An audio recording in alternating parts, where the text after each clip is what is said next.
Hi there, welcome back, or welcome for the very first time. You're safe now. This is your time to rest. Let go of your day. Let your breath slow down and your thoughts float gently away. Tonight I'll be reading you a fairy tale, an old story wrapped in moonlight and carried on a quiet breeze just for you. So snuggle in, get cozy, and let the soft rhythm of the story guide you into dreams. Let's begin. Story 12. Giant Tom and the Giant Blubb. Everyone who has read anything of Welsh history, though not of the sort that is written by English folks, knows that also that Cornwall is, in soul, a part of Wales. Before the Romans first and the Saxons next invaded Britain, the Cymric people lived all over the island south of Scotland. They were the British people, and nobody ever heard the German name Wales, which means a foreign land, or the word Welsh, which refers to foreigners, until men who were themselves outsiders came into Britain. Since that time, it has been much the same as when a British Jack Tar, when rambling in Portugal or China, calls the native foreigners and tells them to get out of the way.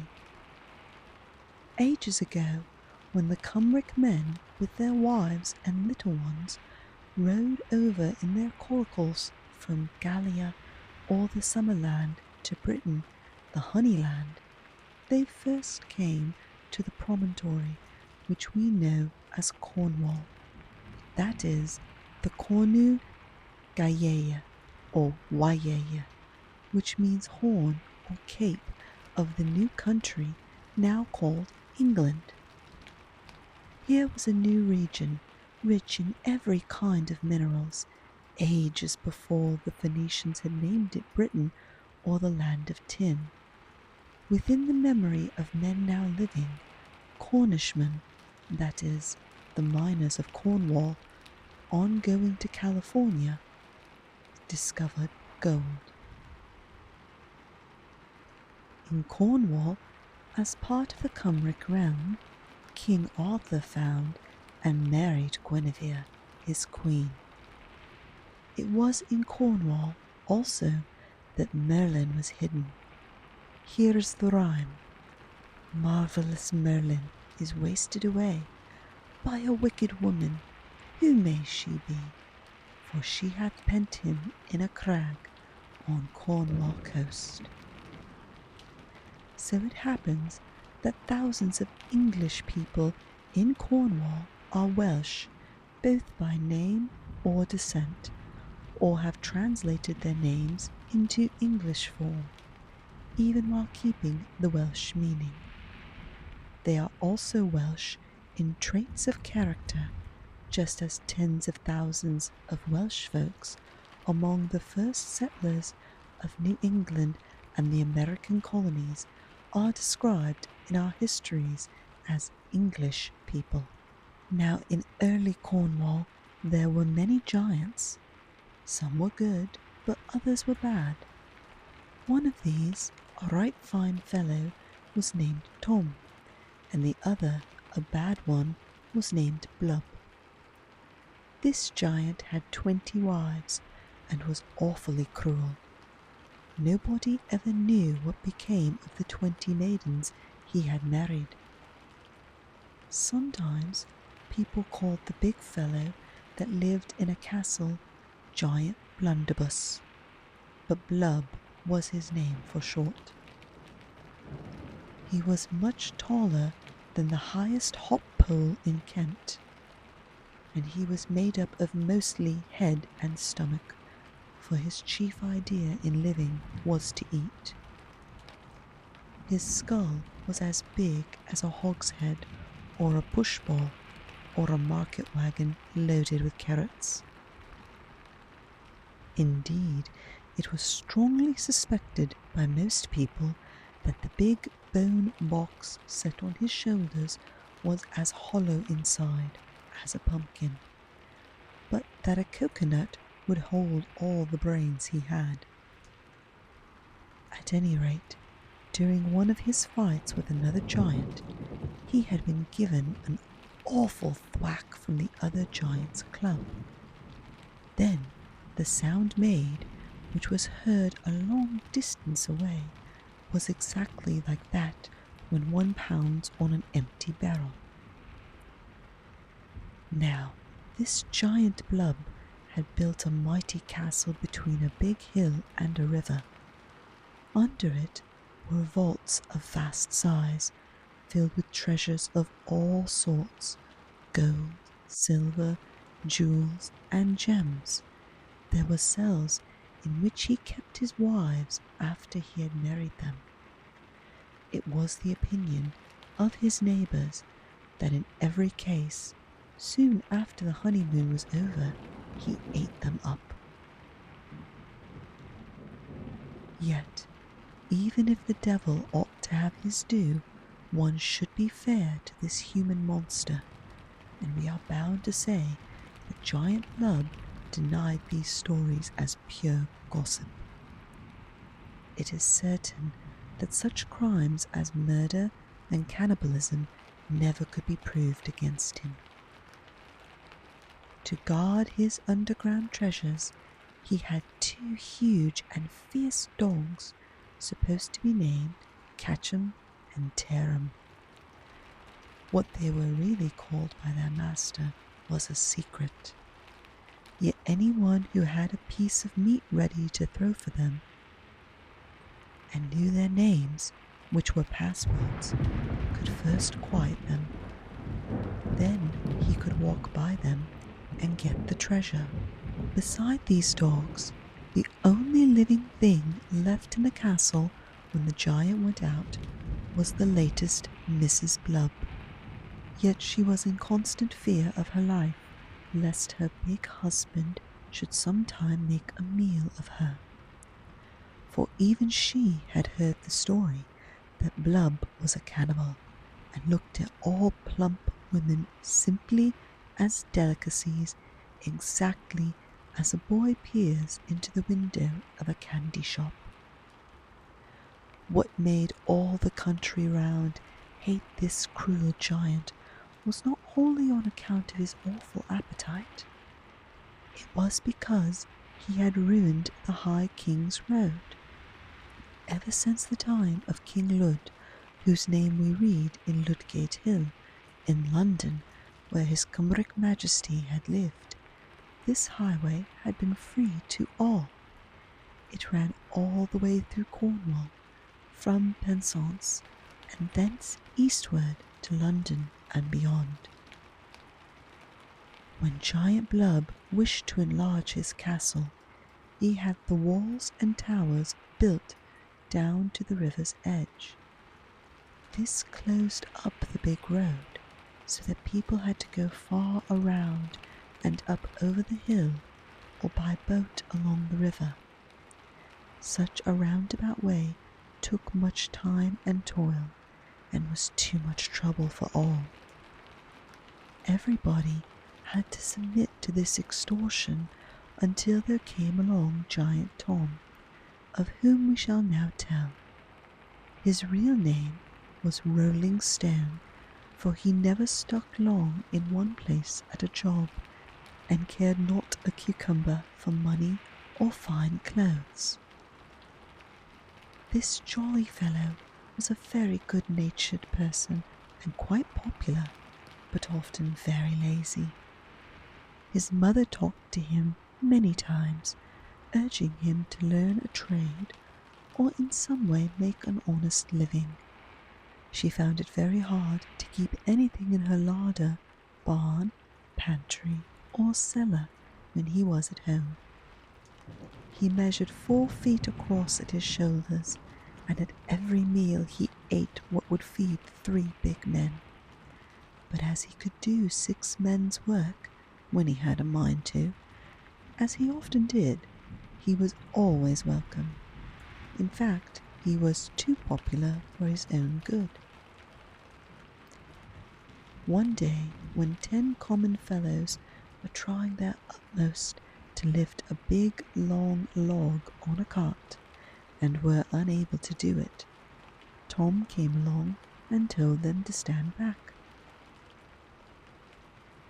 When he hoisted the tree onto the wain, roped it in place, and told the cartmen to drive on, they all cheered him, and one of them lifted up his Monmouth cap and cried out, "Hurrah for Giant Tom! He is the fellow to whip Giant Blubb." "He is! He is!" they all cried in chorus. "Who is this Giant Blubb, and where does he live?" asked Tom, rolling up his sleeves, for he was just spoiling for a row with a fellow of his size.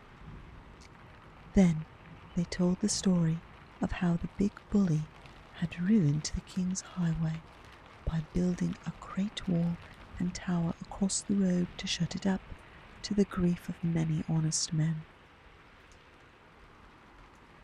"Never mind, boys, I'll attend to his bacon," said Tom. "Leave the matter to me, and don't bother to tell the king about it." Tom went the next day into town and hired himself out to a beer brewer to drive the wagon. Perhaps he hoped also, while in this occupation, to keep down his thirst. He asked the boss to give him the route that led past Giant Blubb's castle over the old king's highway. The master of the brewery saw through Tom's purpose. He winked and only said, "Go ahead, my boy. I'll pay you double wages if you open that road again. But see that Giant Blubb does not get my load of kegs, or that your carcass doesn't count with those of the 20 wives in his vaults and make 21. Again he winked his eye knowingly to his workmen. Tom drove off. He occupied all the room on the seat of the cart, which 2 men usually filled, and left plenty of room on either side. Cracking his whip, the new driver kept the 4 horses on a galloping pace, until very soon he called out "Whoa!" before the frowning high gateway of Giant Blubb. Tom shouted from the depth of his lungs, "Open the gate and let me drive through. This is the king's highway." The only reply for a minute was the barking of the curs. Then a rattling of bolts was heard, and the great gates swung open. "Who are you, impudent fellow? Go round over the hill, or I'll thrash you," blustered Giant Blubb in a rage. "Better to save your breath to cool your porridge, you big boaster. Come out and fight," said Tom. "Fight, you pygmy! I'll just get a switch and whip you, as I would a bad boy." Thereupon Giant Blubb stepped aside and into the grove nearby, keeping all the while an eye on his gate, guarded by his 2 monstrous dogs. He selected an elm tree 20 feet high and tore it up by the roots, pulled off the branches, and peeled it for a whip. This he jerked up and down to make ready for his task of thrashing the pygmy. Meanwhile, Giant Tom upset the wain, drew out the tongue, and took off one of the wheels. Then, as if armed with a spear and shield, he advanced to meet Giant Blubb. He whistled like a boy as he went forward. In a passion of rage, Giant Blubb lifted his elm switch to strike, but Tom warded off the blow with his wheel shield. Then he punched him in the stomach with the wagon tongue so hard that the big fellow slipped and rolled over in the mud.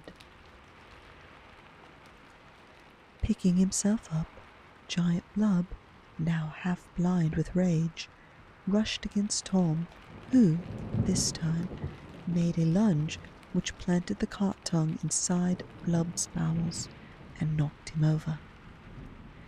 But Tom was not a cruel fellow and had no desire to kill anyone, so he threw down his war tools and, tearing up a yard or two of grassy sod, rolled it together and made a plug of it, as big around as a milk churn. With this he stopped up the big hole in Giant Blubb's huge body. But instead of thanking Tom, Giant Blubb rushed at him. He was in too much of a rage to see anything clearly, while Tom, perfectly cool, gave the angry monster such a kick in a place where he kept his dinner that he rolled over, and Tom gave him another kick. Then the plug of sod fell out of his wound. As he was bleeding to death, Giant Blubb beckoned to Tom to come closer, for he could only whisper, "You've beaten me on the square, and I like you. Don't think I killed my 20 wives. They all died naturally. But you call the dogs by name, and they will let you pass. Then, in my vaults, you'll find gold, silver, and copper. Make these your own, and bury me decently. This is all I ask." Tom made himself owner of the castle and all its treasures. He opened the king's highway again and took care of his aged mother, married the 21st wife of Giant Blubb, now a widow, and was always kind to the sick and the poor. Today in Cornwall, they still tell stories of the big fellow who abolished Giant Blubb's toll gate. Centuries afterward, when the gospel came into the land, they restored Giant Tom's tomb, and on it were chiseled these words, "The restorer of paths to dwell in." The end. The story has ended, but your dreams are just beginning. Let them carry you gently through stars and silence and soft wonder. Thank you for letting me read to you. I'll be here again whenever you need a quiet voice and a gentle tale. Sleep well, sleep deep, and good night, dear dreamer. Breuddwydion melys, dear dreamer, sweet dreams.